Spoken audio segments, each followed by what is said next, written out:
Boa noite a todos. Agradeço a casa pela oportunidade. E é muito bom estarmos aqui reunidos para falar sobre Jesus.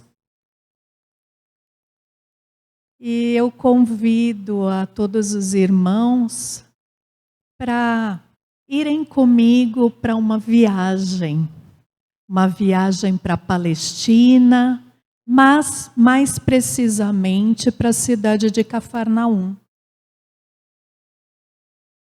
E vamos então para as margens do Rio de Genezaré, onde chega Jesus e encontra uma grande multidão esperando por ele. E dentre essa multidão está Jairo. Jairo, chefe da sinagoga local, que tem uma filha única com 12 anos. E Jairo está desesperado, porque a sua filha está entre a vida e a morte. Jairo então procura Jesus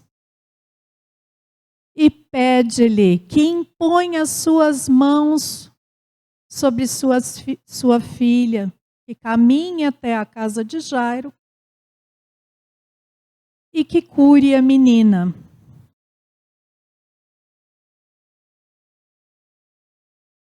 Para a gente entender bem essa passagem, é bom que entendamos quem é Jairo e o que vem a ser uma sinagoga.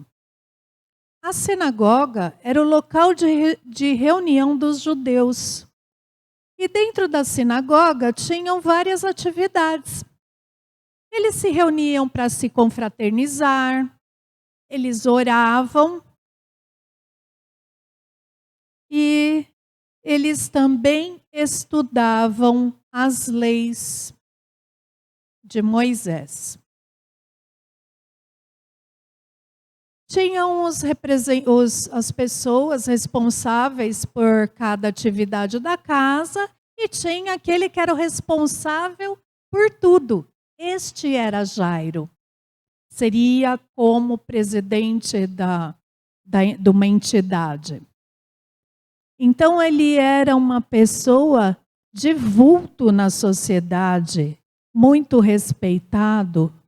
Imaginem como seria essa ida de Jairo até Jesus. Ele estaria rompendo com vários preconceitos, porque Jesus já era conhecido naquela época pelos seus feitos e já começava a ser perseguido pelos judeus. Então, para Jairo foi uma atitude muito difícil ir até Jesus e fazer essa solicitação. Mas Jairo já tinha gasto uma grande soma de dinheiro buscando solucionar o problema da sua filha.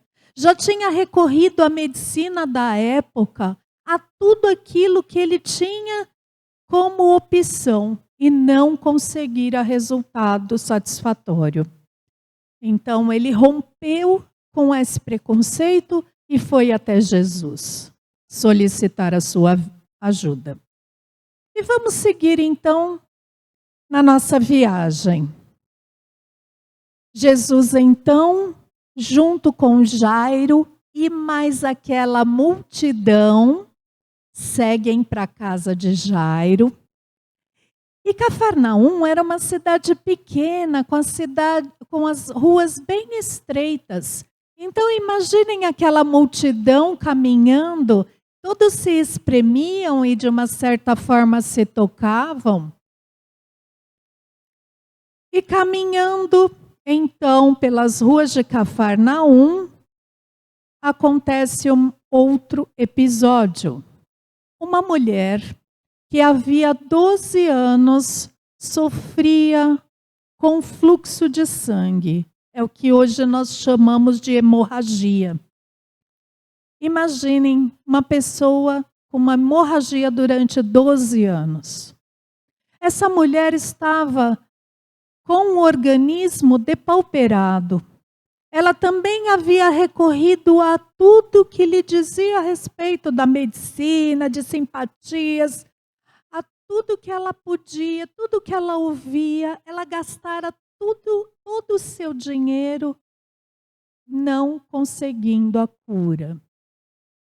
E essa mulher, então, num grande esforço, vence aquela multidão que cercava Jesus e toca a ponta das vestes de Jesus. E nesse momento, ela se sente curada. E Jesus se vira para os seus discípulos e pergunta: quem me tocou? Os discípulos estranharam. Como assim, quem me tocou? Se todo mundo estava se espremendo naquelas ruas estreitas. E Jesus, olhando para aquela multidão, procura quem o havia tocado. E ele insiste: senti uma virtude saindo de mim. E aquela mulher, com medo, porque na época, o fato de ter um sangramento, a pessoa era considerada impura e proibida de tocar em outra pessoa, porque se ela tocasse, o outro se tornaria impuro também. Então ela correra um grande risco tocando nas vestes de Jesus. Ela corria o risco de ser apedrejada.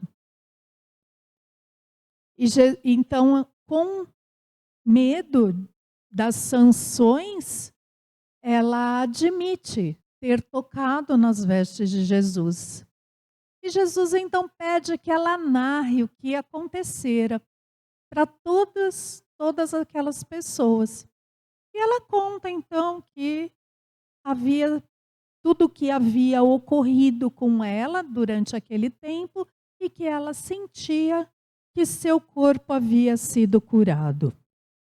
Enquanto isso acontecia, chegaram até Jairo os principais da sinagoga, dizendo que a sua filha havia morrido.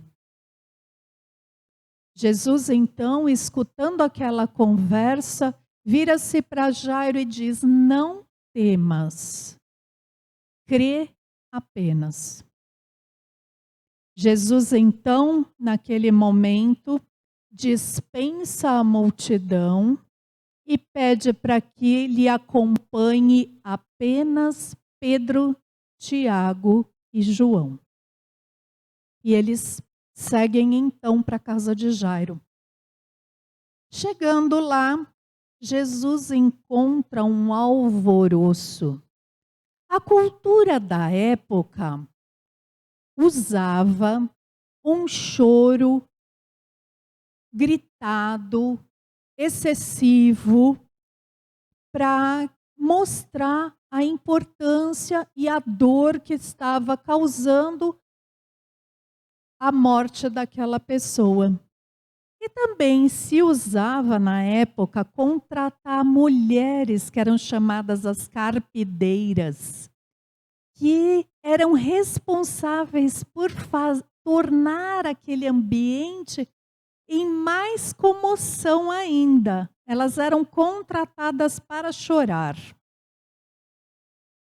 E Jesus então encontra este ambiente na casa de Jairo, aquela choradeira, aquela gritaria, aquele alvoroço. E Jesus fala: a menina não morreu. Ele dispensa aquelas pessoas, mandem que todos se retirem e segue apenas com os 3 discípulos, mais o pai e a mãe da menina até o aposento onde ela se encontrava. Lá chegando, Ele pega na mão da menina e diz: menina, levanta-te. E a menina se levantou. A menina andou. Jesus recomendou àquelas pessoas que não contassem para ninguém o fato ocorrido e que dessem de comer para a menina. Se parássemos agora, essa passagem não passaria de apenas uma história. Mas o Evangelho, ele é como uma cebola, que nós vamos retirando as camadas e vamos nos aprofundando nos ensinamentos, chegando ao cerne. Também é importante ressaltar que o Evangelho, ele tem 70 faces. Isso quer dizer, cada pessoa que olha para aquilo que está escrito, pode interpretar de uma determinada maneira. Não tem certo, não tem errado, não tem gabarito. Então, aquilo que nós vamos refletir é a visão que eu tive sobre a passagem. E que cabe outras visões, e esse é o interessante, porque cada visão trazida é um elemento a mais, é um enriquecimento para as lições de Jesus. Outro fato a se ressaltar é que a vida de Jesus era intensa. Então, aquilo que foi escrito não contempla tudo aquilo que se passou na vida de Jesus. Tanto é que nós tivemos 2 acontecimentos em uma passagem. Para deixar bem claro isso, essa vida intensa e que muitas pessoas se acercavam de Jesus buscando a cura física. Também nós temos que ressaltar que naquela época, o papel usado eram peles de animais tratadas, e a tinta e esse papel eram muito caros. Então era anotado apenas as coisas principais da vida de Jesus. E nem todos sabiam escrever, aliás, poucos sabiam escrever. Dentre os discípulos de Jesus, só Mateus sabia escrever. E as pessoas que anotavam os acontecimentos eram os escribas, eles eram pagos por isso. Ou para fazer as cópias também, eles eram pagos para fazer essas anotações. Então imaginem o quanto que era custoso, dispendioso para esses ensinamentos estarem sendo escritos e passados. Não existia internet, não existiam redes sociais, que hoje com apenas um clique o mundo inteiro tem acesso. Era muito difícil naquela época. Então, feitas essas ressalvas, vamos começar a entender o que essa passagem significa. Jairo, tanto Jairo como a mulher, eles procuraram Jesus. E aí cabe uma reflexão. Será que quando nós temos alguma questão, algum problema, alguma dor, ou estamos desesperados, nós buscamos Jesus? Ou será que nós somos aqueles que falamos assim: eu entrego nas mãos de Deus, mas sempre fico esperando Deus fazer por mim? Então, com essa passagem, fica claro que não devemos esperar, não. Existe uma outra passagem no Evangelho que diz: busca e acharás. Então, é necessário que tenhamos ação, que façamos algo para podermos receber. Então, é necessário buscar, assim como Jairo e a mulher buscaram. Só que eles deixaram esta busca como a última opção, a opção do desespero. E nós podemos inverter em nossa vida, porque nós já conhecemos Jesus, já sabemos o quanto Ele atua em nossas vidas. E passar a buscar Jesus em primeiro lugar. Outra coisa importante, se essa passagem são duas em uma, se existe um fato que ocorre no meio desse percurso até a casa de Jairo, é porque esse acontecimento é importante. Com relação à mulher com fluxo de sangue, daria até uma outra palestra. Então, eu vou dar só uma pincelada no que diz respeito a Jairo. O fato dessa mulher ter contado o que lhe ocorrera fez com que Jairo tornasse a sua fé mais forte. Então, foi importante para Jairo vivenciar essa experiência que a mulher teve. E Emmanuel nos diz: o enfermo, descrente da ação de todos os remédios, é o primeiro a trabalhar contra a própria segurança. Então, muitas vezes, nós somos os primeiros a trabalhar contra nós mesmos através da descrença. Então, é importante que a nossa fé seja robustecida a cada dia. É importante compreendermos o significado de Jesus nas nossas vidas, como aquele que é o caminho, a verdade e a vida. E ele diz que ninguém chega ao Pai se não for através dele. Outro fato importante dessa passagem é a questão de Jesus chegar na casa de Jairo e encontrar aquele alvoroço e pedir para que todos se retirem. Emmanuel tem um texto que diz que nós somos seres influenciáveis e que também nós somos capazes de influenciar o outro.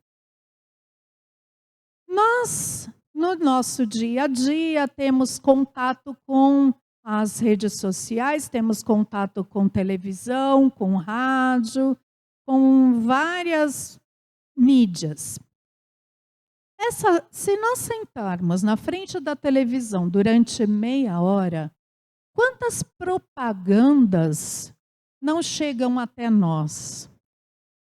Quantas ideias não são colocadas em nossa mente durante esse tempo?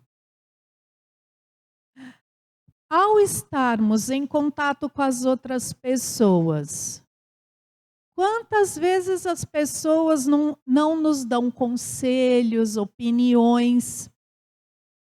Então, mais ideias, mais sugestões que vão chegando à nossa mente. Assim como nós também transmitimos a nossa ideia e as nossas sugestões.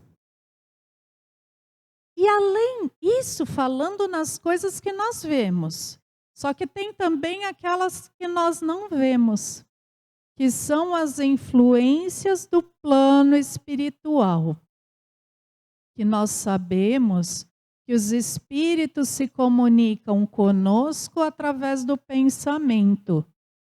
E Kardec, no Livro dos Espíritos, nos fala que os espíritos nos influenciam mais do que nós imaginamos. Então, esse sugestionamento é feito o tempo inteiro.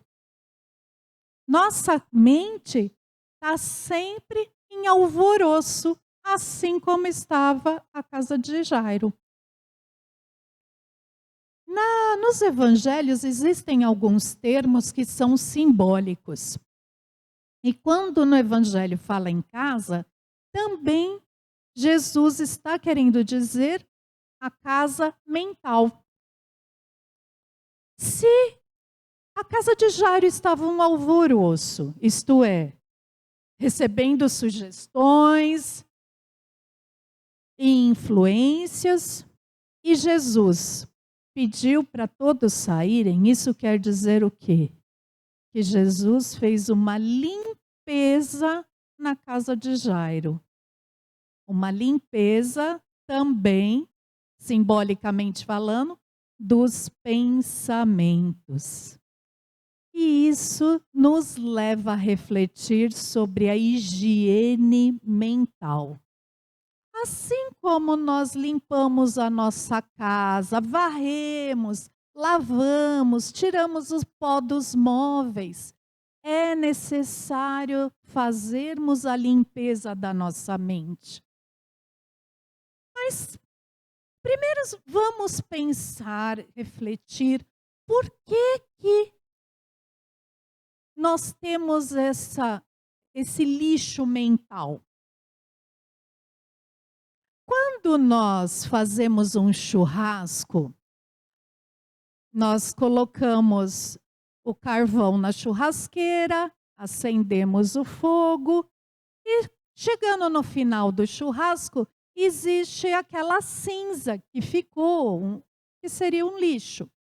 Se eu faço churrasco para 10 pessoas, fica um determinado tanto de cinza. Mas se eu faço um churrasco para 100 pessoas, não ficaria muito mais cinza? Assim é a nossa mente. Todas as células, quando elas trabalham, elas usam energia para esse trabalho. E tudo aquilo que usa energia produz lixo. Então, no nosso cérebro é a mesma coisa. O nosso cérebro, ao trabalhar, ele produz lixo.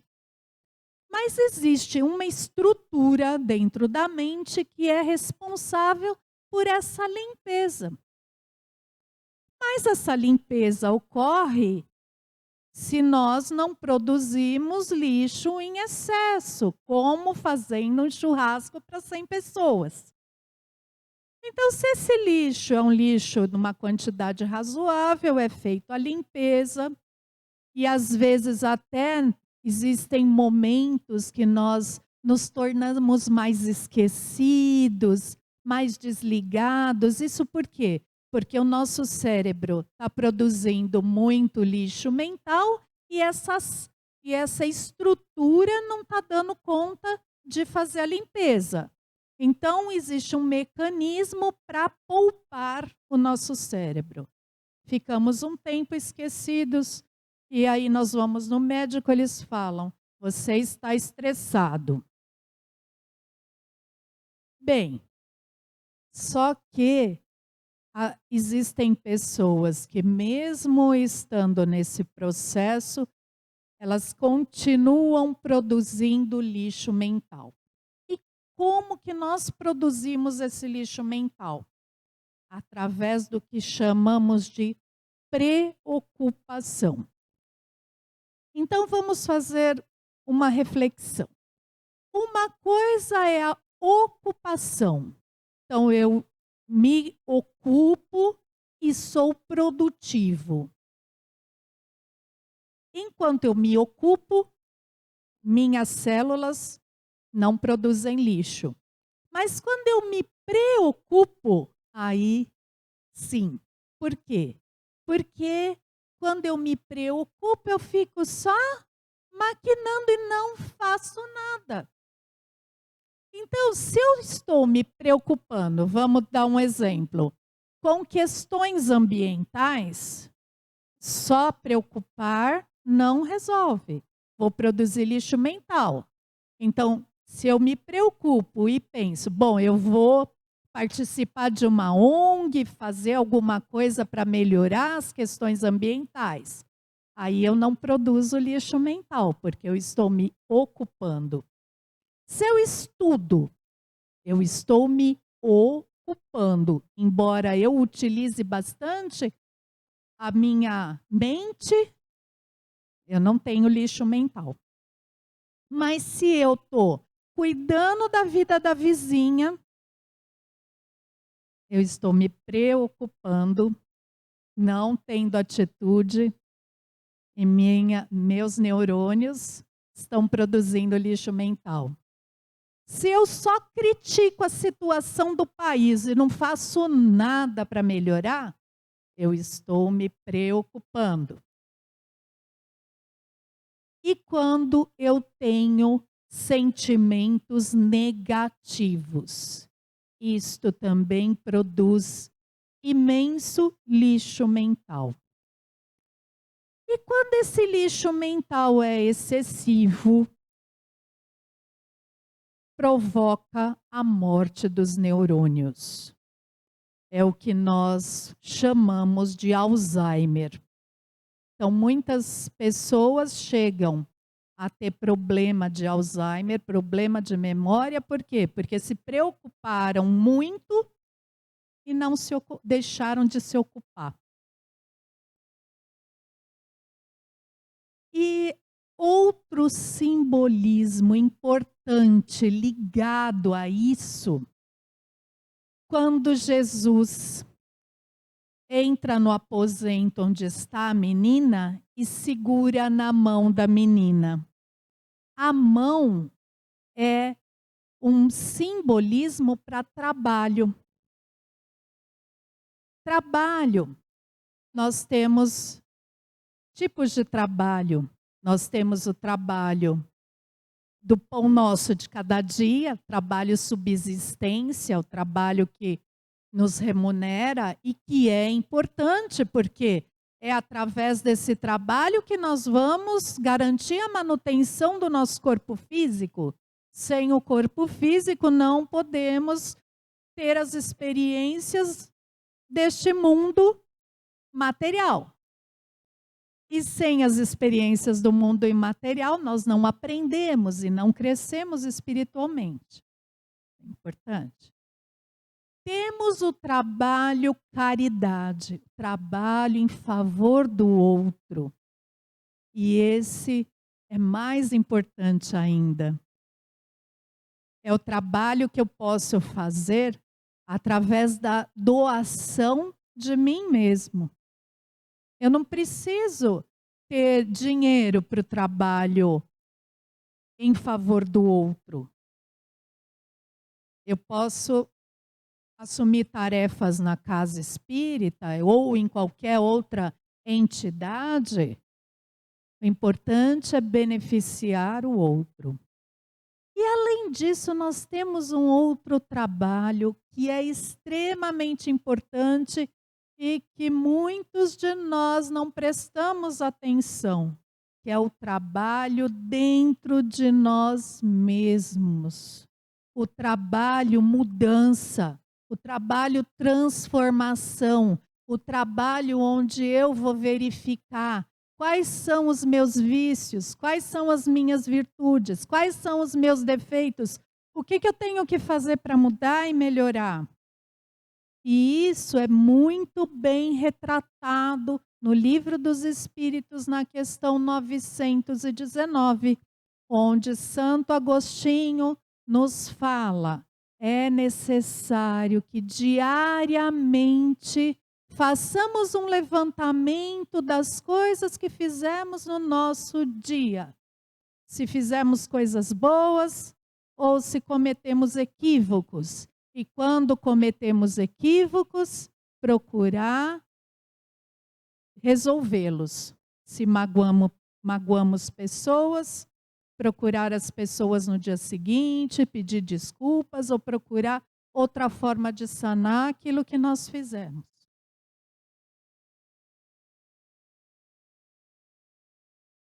E Falando com relação à menina, nós vimos então que a menina estava deitada, parecendo morta. Isso, Kardec nos fala no Livro dos Espíritos que existem estados onde o corpo pode adquirir uma feição de morte, onde os músculos não conseguem se mover e é chamado de letargia.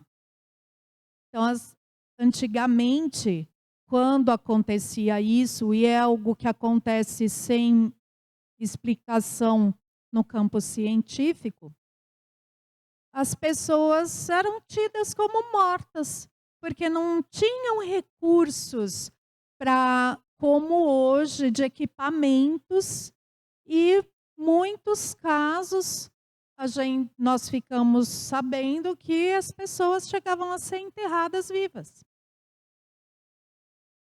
Só que hoje, com o avanço da ciência, quando a pessoa desencarna, é feito testes, até nós escutamos, a pessoa teve morte cerebral. Por quê? São feitos testes se ainda existe o trabalho da mente, se ainda existem ondas mentais. E aí já não temos mais esse perigo de sermos enterrados ainda vivos. E o que é necessário nesse estado de letargia? É necessário um grande magnetismo. E isso nós sabemos que Jesus tinha e continua tendo uma quantidade que nós temos até dificuldade de entender. Então, esse magnetismo, quando Jesus pega na mão da menina, ele transmite a ela. E é isso que faz com que a menina levante. E Kardec nos explica que Jesus, ele tinha um grande conhecimento na manipulação de fluidos.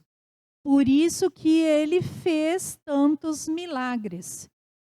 E que nós, um dia, chegaremos a ter esse conhecimento também.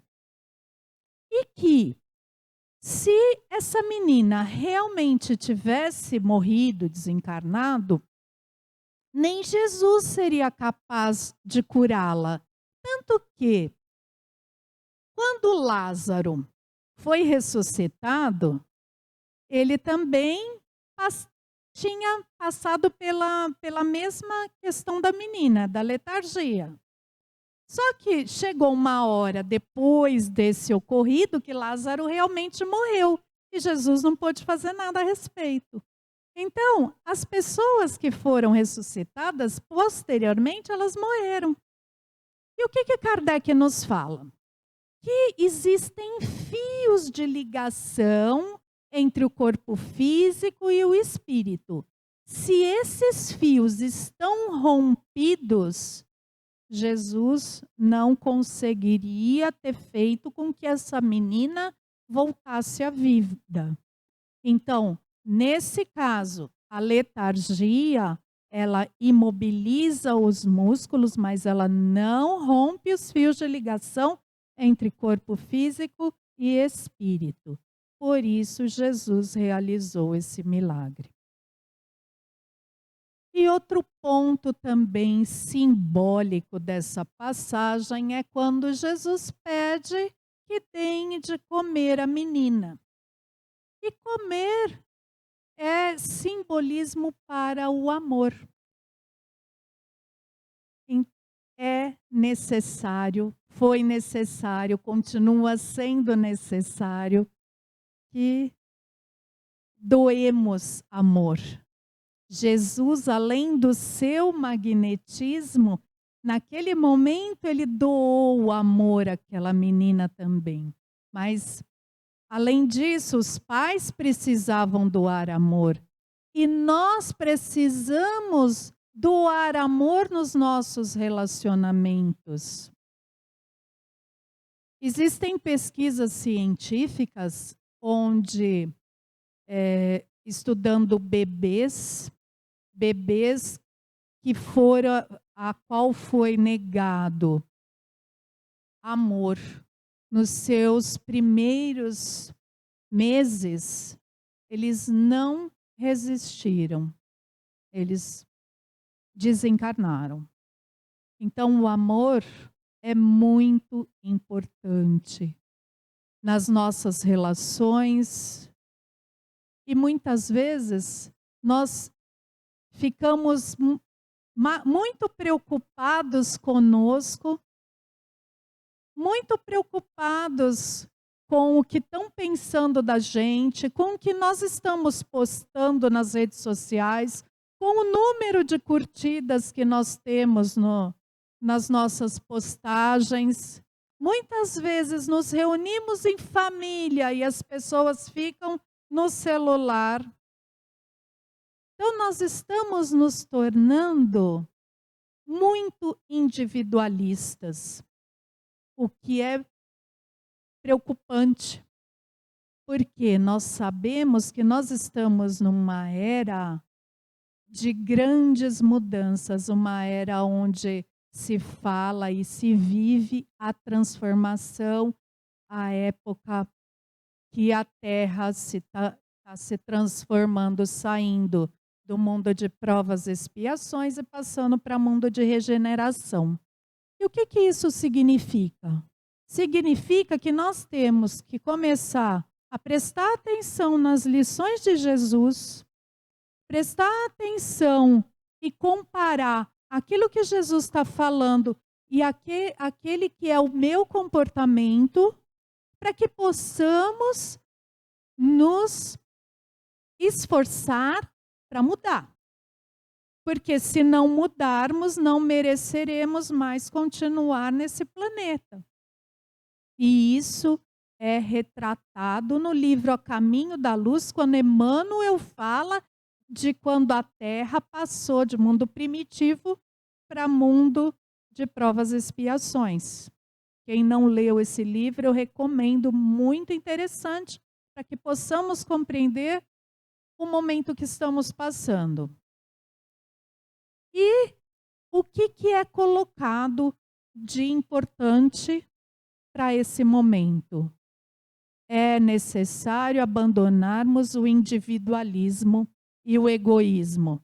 Não existe mais lugar para o eu. Esse eu tem que ser transformado em nós. É necessário pensar no bem da coletividade. O que é bom só para mim não é bom para o mundo que nós vivemos, não é bom para o planeta, não é bom para a nossa sociedade. Nós temos que pensar no bem de todos.